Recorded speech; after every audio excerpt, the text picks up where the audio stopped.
ઉપડી બાજુમાં છે લાડો બોક્સ આપી દેવા છે. હા બોક્સ. સભ્ય શ્રી વિરમગામ ધારાસભ્ય શ્રી હાર્દિકભાઈ પટેલ દ્વારા આ ટ્રેનની અંદર નાસ્તાની વ્યવસ્થા કરવામાં આવી હતી અને આશરે 800 થી 1000 જે પેસેન્જરો છે એ બધાને અહીંયા નાસ્તો આપવામાં આવ્યો છે. અત્યારે હાલ વિતરણ ચાલુ છે અને સાથે એમના બધા કાર્યકરો અને વિરમગામના સેવાભાવી યુવાનો અત્યારે હાલ વિતરણ કરી રહ્યા છે. ફટાફટ વિતરણ ચાલુ રાખો.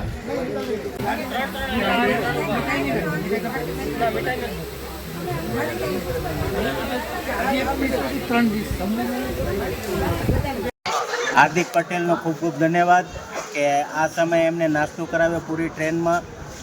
બધા વ્યક્તિઓને નાસ્તો કરાવેલો છે અને અહીંયાનો લોકલ જે સ્ટાફ છે એમનો પણ ખૂબ ખૂબ ધન્યવાદ. એને બધી સગવડો પૂરી પાડી છે અને ટીટી સાહેબનો પણ ધન્યવાદ જેને બધી વ્યવસ્થા જાળવાવી છે.